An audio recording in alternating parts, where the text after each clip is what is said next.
Welcome to the Business Animal Podcast. Saddle up for a gallop to the top of the animal industry, where you'll learn how to tame your wild business beast with tips, techniques, and tools that will take overwhelm to obedience school and have you wagging your tail with joy. And now your hosts, Kim Beer and Kara Taylor Swift. Hey there, I'm Kim Beer with Be More Business. And I'm Kara Taylor Swift with Fast Horse Photography. And welcome to the Business Animal Podcast. Today we're talking about everybody's favorite online activity, quizzes, and how you can use quizzes to build your business. Now, we're specifically talking about quizzes that are used as content. So they're going to create engagement on your social media platforms, on your website, and they're going to generate leads for your ever important email marketing list, which I know Kara loves to discuss. You know me so well. So today's big three, Kara, why don't you take it away? 3 big takeaways for the quizzes. Okay, so today's big 3, we're going to talk about interactive content like quizzes are a great way to create engagement. Our second big 3, we're going to talk about quizzes focused on lead generation, provide the best return on your investment. And the third big 3, when creating your quiz, believe it or not, you're going to start from the end and work your way back up. That's right. And that last one is really important. And we're going to have some great tips towards the end of this episode about how to actually create a quiz, which usually people are really sold on the idea of having a quiz because let's face it, we've all ran into quizzes online. They're a lot of fun. And I know, Kara, what kind of Disney character are you? What Disney princess are you? Well, I haven't done the Disney princess one, but I have this dream of finding out what Disney horse I am through a quiz. I think I'd be the sassy horse from Tangled. They're all sassy. They're all sassy. Yeah. I think quizzes are a lot of fun. I do them. I don't always share them, but I do them because there's just this part of me that needs to know what Disney horse I am or what is my business spirit animal, for example. I just need to know these things. Exactly. And I'll tell you, making quizzes, I've made quite a few now at this point, and they are a lot of fun to create. They're almost as much fun to create as they are to take. So from your standpoint as the business owner creating the quiz, you have a lot of wonderful things that you can apply to get your quiz seen by people. And trust me, the creative process is a lot of fun with this. The reason why quizzes are so important as content is that they do supply engagement with your audience, and they also offer you the opportunity for that lead generation. But let's divide those two out and talk about the engagement piece of things. When people engage with your content, when they engage with your brand, they make a better connection with you. And if you have a quiz that either helps them or helps them have some fun or connects them to more knowledge, then they're going to have a better alignment with your brand and a better feeling about it. And that makes for easier sales, and it also makes for easier marketing. So engagement is also really important in getting seen on social media. The algorithms prefer when you have someone who spends a lot of time on a post or who shares or likes or comments on a post, and quizzes get that social interaction moving on the social networks. Most quizzes do take place off of the social network, so you do need to consider that. You need to kind of draw people back and say, make sure you share this to your Facebook or share comments about it or comment on mine what your result was for your quiz. So that engagement also brings about another plus, which is more awareness because people are sharing it with each other. You may be reaching new audiences, and if you're doing so mindfully, you're going to be generating new customers off of your quizzes. So there's all around a lot of good things go on with quizzes and their sharing and engagement on social media and also on your website and through email and all the other avenues that you use to communicate with your customers. I think the first thing we want to do is we want to talk with you about what is a quiz and exactly what kind of options do you have to create these quizzes, because I'm sure you're sold on them by now and definitely want to have one for your business, but how do you do that? And Kara, I know you have some really good ideas about quizzes and types of quizzes that people might consider making. Well, I think it's interesting. I'm willing to guess that most people that are listening to this episode have taken a quiz at some point, right? I think it's pretty likely that we found ourselves pulled into a quiz from somewhere. The truth is people like to learn about themselves and we like to learn about our colleagues, and we like to share things about ourselves and compare ourselves to our friends and the people that we work with and around us. So when I think about quizzes, I of course immediately think about my animal-based business, and I think, well, I don't know, can a quiz really work for what I do? Especially because I'm such a niche business. Is it possible for a quiz to work for somebody in a niche business? And what I have seen and what I have learned in my research as well is that it doesn't really matter what stage your business is in, even the brand new businesses, or in our case, a brand new podcast, we can use quizzes. We can create quizzes and we can put that content out there for people to enjoy. So there are several different types of quizzes that we think are a great fit for animal-based businesses, and we wanted to share those with you today. Kim, do you want me to kind of run through a little bit? Yeah, let's go. Yeah, let's talk about all the different ones, but you be sure and you mention our quiz, because our quiz is awesome because it tells you what business animal you are. And trust me, you're going to want to identify with your business spirit animal out there in the world. That's right. And that was a fun way for us to put a quiz out into the world. But the truth is that it can be a way to kind of show your personality. So here are what I think are the top 5 types of quizzes that could work for your animal-based business. And I will add that there are other types out there. I mean, it's really kind of an endless game, but these are my top 5 favorites. So the first one is the personality or the type quiz. Now, this quiz really speaks to just as people, our general need to better understand ourselves and our desire to compare ourselves and where we're at in this world with each other. So some great examples of that. The first one I want to mention is our quiz. What type of business animal are you? So that's our quiz. And of course, if you haven't seen it, it's on our website and we're going to have it listed in the show notes as well for this episode. Some other examples are, what breed of dog are you? Or what does your dog breed say about you? So just some of these it's a fun quiz to get you thinking about your personality and how it might differ from someone else's. Another type of quiz is the what's the best fit quiz.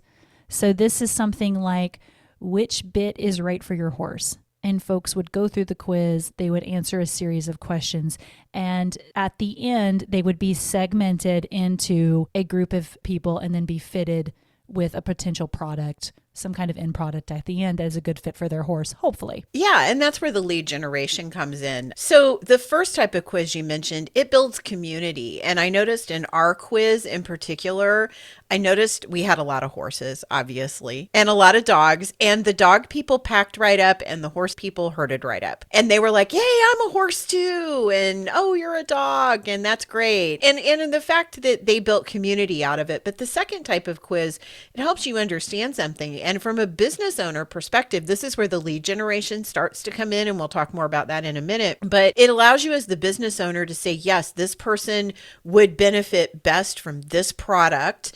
And then you have that information, you have their contact information, and then you can build nurture sequences around that. You can very much market to them. And remember, we've talked about this on multiple episodes now about meeting your customer where they are right now in this moment and helping them make good decisions around your business. And that when you can segment like that and you can gear your quiz to helping people determine where they fit, and then you knowing how to communicate to them with the next step, that just makes sales all that much more easy. I would say the best fit quiz too is also a great quiz, a qualifying quiz. So it would also tell you if maybe you've come across someone where your product or solution is not the right fit for them. And that to me builds integrity in your company. It does. It builds trust. And what it'll also do is that person that maybe it's not the right fit for them, if they identify a right fit in one of their friends, colleagues, or associates, they'll refer that person, hey, this wasn't quite right for me, but I think this might be right for you. Here's a good opportunity for you to go engage with their business. And that's where the quiz being shareable is so important, is because they can share the link and say, hey, you should take this quiz. I think it might be for you, even if it wasn't for them. And I do think the best fit quiz is a really good way of qualifying customers and understanding where they are in their customer life cycle and their customer journey with your business. Great. And then the third type of quiz is the do you have what it takes quiz. And this is kind of a challenge quiz, I think. And it gets people that, well, I want to know, do I have what it takes? So one of the examples we have for this one is your puppy ready for obedience school? Or are you ready to take your puppy to obedience school? So it gets people thinking about, do they have what it takes right now? The fourth quiz would be the assessment quiz.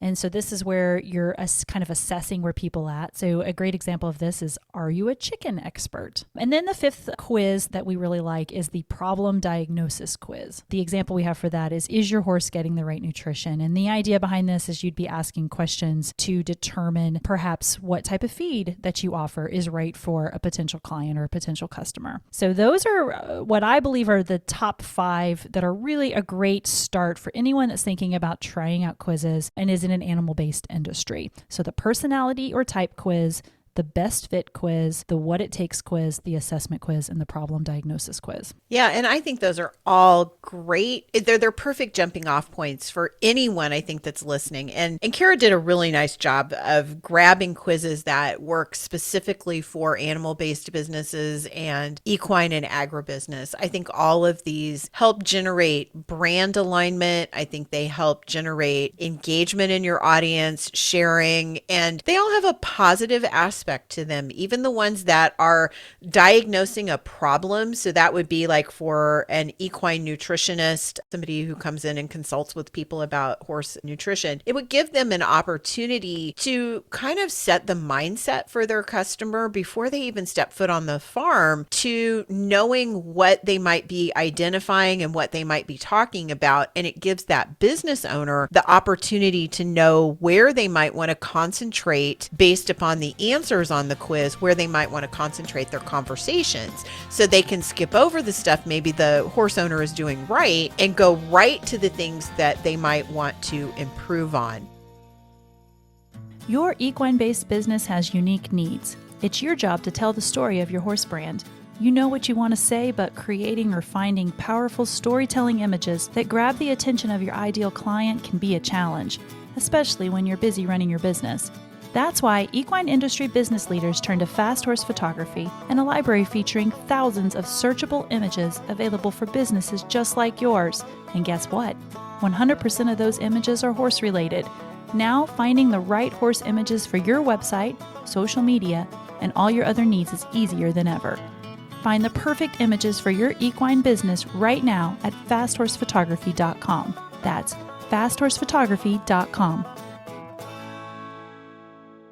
The ultimate goal here gets us onto our big 3, number 2, which is to create those leads. And quizzes offer you a unique ability to get people's information before they get the result. So we like to call that gating. We gate the result off and encourage people or require people, and there's a decision you have to make there, to put in their contact information in order to get their result. Most quiz making software, and we used a product called Interact Quiz Maker for our quiz, and it has a lot of really good analytical aspects to it, as well as a lot of good lead generation opportunities. So it has some extra oomph, and the quiz making software is an important piece of this equation. I would add that it was like stupid easy to use too. I had never touched it before, and I was able to hop in and add stuff and make changes, and it was really easy to use. Yeah, it's templated and they've made it super simple, and they've also made it very friendly with all of the social networks, so you can grab links that are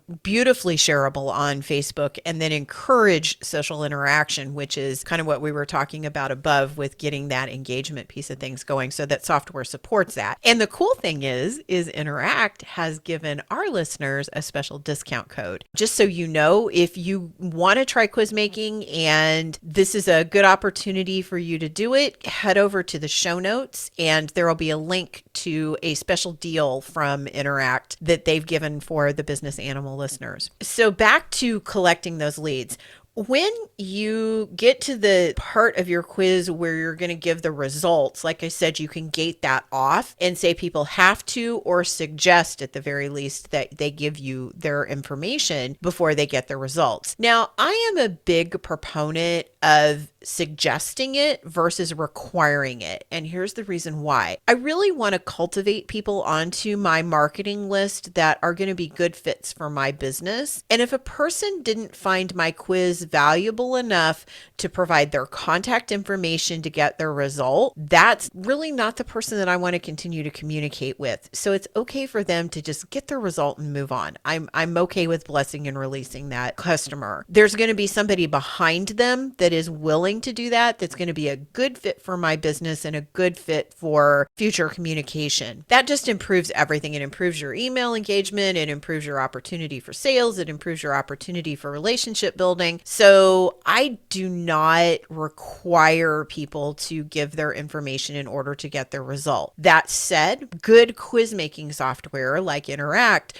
will allow you the opportunity to say you have to give your information before you can get your result. And it's interesting to look at the analytics about how many people will duck out of a quiz without the result if the information is required. So you'll see a good percentage of people leave the quiz without getting their result. And the result is oftentimes where the prescription for working with your business is sort of self-contained in the answer to the quiz. So you don't want them to miss that either. So you have to think carefully. You have to weigh your options there. It's also where the shareable part of it comes in. So even if they are not a good fit for your business and they don't leave you an email, still having that share feature means that they may potentially share that out, and then your quiz will see more people, it'll reach more desks, more phones, and it'll potentially bring more people in that are a good fit. Right. And also, we're not doing surveys and polls here. When we're talking about quizzes, we're talking about these engageable, content-related lead generation tools. We're not talking about we need to collect information to go back and follow up with people. I mean, this is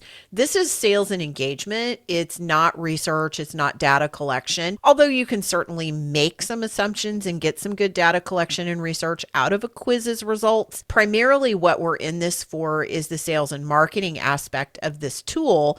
And in that case, we really want to encourage good collection of people that want to hear from us in the future. And another thing you need to consider is how much information that you collect from people before they get their result. The less information that you require, the more likely that person is to provide it. Most email marketing software, it's a good idea to communicate back to them if you have their first name, and of course you have to have their email address, because that's how you're going to get something delivered. But if you can require either just the email address or the first name in their email to get the result, then they're much more likely to complete those two fields versus you asking for a first name, last name, company name, phone number. I mean, if they have to be interrogated before they get their result, they're going to tend to duck out. The cool thing is once you get their email and hopefully their first name so you can personalize the response back, then you can send them some future communications that will collect the rest of the information that you want to know in order to really place them well within your business and really make this tool very effective for creating leads for your VIP list and also leads for your salespeople to follow up on. I mean, think of that quiz for the dog trainer for Is Your Puppy Ready for Obedience School? I mean, that will fill your next class, right? You take all of the people that responded and said, yay, your puppy is ready for obedience school. I mean, that's your opportunity to fill your next obedience school class that you're going to teach. And all of those people whose puppies aren't quite ready, well, those are the people that get reserved so you can communicate to them when the next generation of after the one that you're currently filling is available. So it gives you an opportunity to really create some good traction for how you would build forward from the leads that you generate. Kira, do you have anything to add to my diatribe on lead generation? It always comes back to email marketing for you, Kim. But I know. I will say that at the end of those quizzes, and like Kim was saying with the dog training example, Is Your Puppy Ready for Obedience School? That is at the end of that quiz, that is where you can place more education and information and then a product potentially. Like you could be listing a registration button right there. Or, at the end of the segment for the people who, congratulations, your puppy is ready. Or if you've got someone that's not quite ready yet, maybe their puppy's too little, then you could be giving them some other valuable content. So that's where the segmentation piece of that comes in. So I think the big thing I think we should move into is some tips for quizzes. So it's for those people that are at home right now, or they're listening from their car and they're like, okay, I've got this awesome business. I want to take my animal-based business to the next level and add a quiz to really start as a new piece of content. What are some tips that we can give to them to get them working right away and to make sure that they've got the successful quiz? We've got the discount code coming for Interact. We're going to have that ready for you guys. So you've got a platform that you can try out if you want. So let's move into some of those tips for creating a great quiz. Every small business owner wants to gain traction in their marketing. After 3 decades of working with small business owners just like you, I have developed what I call my 4x4 marketing method. In just one 90-minute session, you'll discover the 4 major focus areas of a successful marketing plan, and together we'll uncover where your business is getting stuck. You'll leave the session with an action plan of next steps that engage your revenue engine. Drop by bemorebusiness.com to request your session today. That's BEMORE business.com. See you there. So for me, having the software platform to put everything in is really important. But you have to write the quiz or you have to create the quiz before you get to the software. And my quiz making process kind of goes like this.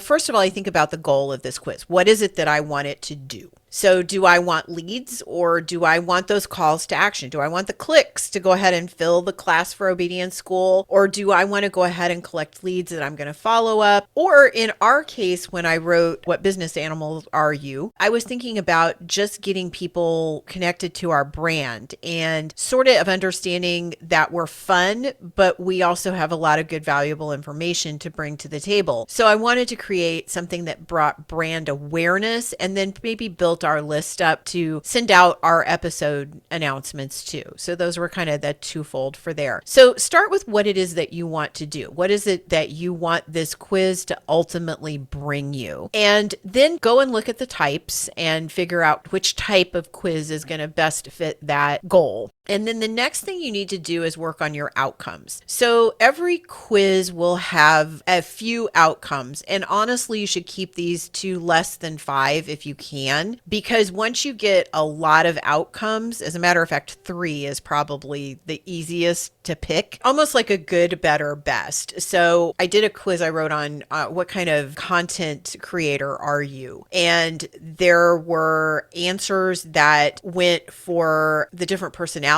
types of content creators. And there were 5 of them. And each one centered on bringing that customer back into my courses to learn how to employ the others. And then I also had a client where we wrote a quiz where we wanted them to say, hey, you're all good to go here. If you want to get to the next level with this option, click here. Or maybe you could use a little help with whatever it is that the quiz is about. Click here and work with me. Or don't say it this way, but you're a hot mess. Let me help you. So, you can work it out to 3 to 5 answers and you write those up. And I would go ahead and write it like I would want the person at the end of the quiz, if they received that result, to be able to read and cohesively understand, because it's going to help you write your questions, which is the next step. So what you do is you create questions that map the answers to those questions, map to those specific outcomes. That's why 3 is always easy, because you can give 3 answers and they each map to a specific outcome. When you have 5 answers, sometimes you don't want to put that many answers to a question. So then you have to map multiple answers, like the answer could go to result A or result C. If this all sounds really confusing, this is where Interact makes your life so much easier because it allows you to type in the question and then it gives you this really nice visual component that says this answer would map to this particular response, and you can actually draw a line that goes between the responses. So it's super visual and super easy for you to understand as you're creating the quiz. But now you have your results. Hopefully you've got the outcomes figured out, the results that you want to do, the actions written up, and what you want the consumer to walk away with. Now you write your questions. So write the questions and then provide the answers for the questions and determine which outcome they map to. And then you're going to input all of that into your quiz making software and press a few magic buttons, and out the other side comes a quiz that people can use on social media. Now, a few tips that I've learned over time: the shorter you keep your quiz, the more opportunity that you're going to have for people to complete it. So the more likelihood that people are actually going to start and finish the quiz. So 3 to 5 minutes is a good time. Yeah, people are so busy. Yeah, people are, and they have very short attention spans. Exactly. And I mean, I've done quizzes where I'm like, how many questions is this? Yeah, I'm done. Because I'm out. Yeah. I'm ready for my results. Yeah, I'm out. So a good rule of thumb is definitely under 10 questions. And then the answers to the question itself needs to be short. Like, don't write paragraphs that people have to read in order to understand how to respond. And the answers themselves need to be short so that people can kind of glance at it and pick out their answer really easily. So keep your questions short, keep your answers short. And if you do that and keep it to 10 or fewer questions, even 6 or 8 is probably better. I think ours is 10, isn't it? Don't we have 10 questions? I think so. Yeah, but we have like 5 or 6 results. That was a more, I didn't want to leave out any animals, Kara. I know. You tried to include them all. Bad. I know. I wanted to include the whole farm. I know. The whole farm wanted to be included. I would have done 20 outcomes. I think, though, about the questions, like, keep your questions short, keep your answer option short, but then you need to bring the value on the back end. So their answer. Yeah, on the responses and outcomes. Yeah, your response and outcome needs to be super informative. Like, people like that part of it, they like to read it. They want to reflect on it. They want to be able to see themselves in it. So that piece needs to be really well thought out. It does. And if you could offer them a small victory in that outcome as well, you will win miles in getting their loyalty and getting them to actually participate in your business. So if you can tack that outcome to one thing that they could do. So let me give you an example. Let's say you've got let's use the puppy obedience school example again. Your dog trainer, you've got an obedience school class to be prepared. And what you want is you're asking specific questions, not just about age, but about the temperament of the dog coming into the obedience school or the temperament of the owner. So on the response that they're not quite ready, but everything would be like the age would be in alignment and physically the puppy is ready, but maybe there's a couple of things that the owner needs to do. If you could create some small victories by making a couple of simple suggestions that owner could do to prepare their puppy for obedience school, then that means that the person who follows those suggestions, one, that's your perfect customer to come to the obedience school class, right? Because at least they know how to follow directions and will work with their dog. But then it creates a small victory for them where they see a shift or change, and then they could come back through, take the quiz and go, oh yeah, my puppy is ready for obedience school. Now they feel like they've really accomplished something. And that positive association now has a connection with your brand and business. So it endears them, even if they don't show up in the class, if they run into a behavioral issue in the future with their dog, they may go, okay, I know a dog trainer. I took this quiz a long time ago. I remember. And that association will carry forward. That's why you want to really bring that value at the end. And you want people to reach there, which is why you keep everything ahead of that really short. Another thing you can do to help it get people into it is to have something cute or catchy, or a title that grabs attention, something that people really want to participate in. I think that for our target market, and this is target market specific, knowing what type of business animal are you when you have an animal-based business is fun. I think we had a lot of positive feedback from the people that took the quiz, as in they enjoyed the opportunity just based on the title of the quiz. They were immediately in, right? They didn't take a lot of convincing to get them to click the button to take the quiz. So think about that. Also think about keeping your quiz, the actual taking part of it, entertaining. You can add photos and GIFs and little videos into your software like Interact, where it's a visual component as well. And I think that when you overload people with a lot of text, they tend to check out. Whereas if you give them some cute things to take a look at, they're really able to connect to that and get their answers out even quicker and find the experience more enjoyable. And we had some fun picking out the photos for our quiz. I know that. We sure did. And I had done a little research on like the types of images and stuff that work best in quizzes. And just a funny, which I found interesting suggestion, is if you choose images where if there's someone in the image, a person or an animal, where they're looking towards the person taking the quiz, like just kind of a fun fact. They said it tends to do better. I thought that was really interesting. So thinking about the quality of your images and videos that you're using is huge. And then I would just want to add, after going through this process of creating our quiz, that one of the things I thought was really interesting is how simple it was after the quiz was completed and already out working in the world to go back in and make changes to the quiz after it had gone live. Because we were reading through it and maybe we had a spelling error or something we wanted to fix. No problem. Just hop right into the back end, make the change, and it doesn't change anything for the people who have taken the quiz or the people that will soon take the quiz. It doesn't change anything. Or if you have, you get feedback along the way, or you find that just tons of people are being segmented into one area, so you worry you have a question worded, that you want to reword. All of that is totally doable while the quiz is live. And I thought that was amazing. So I think this gives people freedom to think through their quiz, but they don't have to agonize over it. It doesn't have to be something that you spend weeks creating. Get something together that you like, get it working for you, and know that as you learn about your quiz, you can go in and just make little tweaks to it as you want. And you're free to do that. And it's not something that's going to change everything in your quiz. That's right. And I also want to mention that as a content type, quizzes have a lot of longevity. So when you create a quiz, it's not a transient piece of content that goes right out. Some of them will. Some of you will create quizzes that don't have a long lifespan. But that what kind of content generator or what kind of content creator are you quiz that I made, that quiz I think is 5 years old.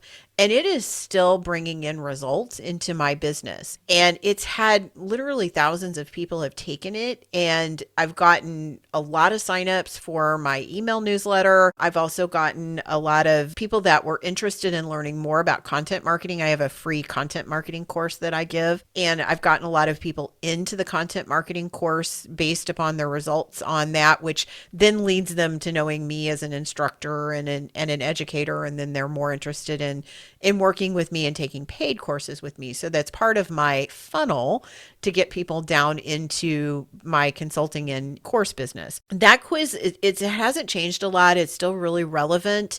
And the responses in it have been very valuable to the people that have taken the quiz. And it's also been valuable to me because I haven't had to create a new piece of content. And I'll go back and revive that sucker every once in a while and send it out to people so that the newer people in my list and in my world can have an interaction with it. And I see our business animal quiz being similar to that. I see that as a long-term social media asset, as a long-term lead generation asset. So the amount of work that you put into creating a quiz, that really pays off really long term for you. It's not a one and done kind of deal. It's something that's going to be around for a while and you're going to continue to garner a good response with even well after the initial response. I hope this inspires a lot of people to give it a try and then come back to us and let us know, share your quiz with us. We want to take it. Yeah, I want to take your quiz. Just let us know how it went for you, or if you've made quizzes already and you've loved that process or you want to share your process, come find us on the socials or DM us and let us know how that process was for you. So Kim, what do you think? Are we ready to go over our big three one more time and wrap this up? Yeah, I think let's roll over our big three. So number one, interactive content like quizzes are a great way to create engagement on your social networks, on your website. They get people interested in what you're doing. Number two, quizzes that focus on lead generation provide the best return on your investment because you're going to have nice segmented responses. You're going to have really engaged people that finish the quiz and provide their information for you. So it gives you a good opportunity to work with them. And then when creating your quiz, start at the end and work backwards. So start with those outcomes, then write your questions and your responses, and then map the responses to your outcomes and publish your quiz. And definitely always encourage people to share their answers. And when they do share their answers and you see them, respond. That's a kind of outside of the big three, but it was something I don't think we mentioned. When people say, I'm a horse, say, yay, I'm so happy I'm a horse too. All right, guys, we will see you next week on The Business Animal. Have a great week, and we hope to catch you around the social media outlets to chat with us about quizzes or anything else that we've been discussing on the podcast. Have a great week. Thanks for listening to this episode of The Business Animal. Be sure to subscribe so you never miss an episode. And if you learned something today, leave us a review. To learn more, find us at thebusinessanimal.com. We'd love to hear from you. Until next time, keep your business well trained with The Business Animal.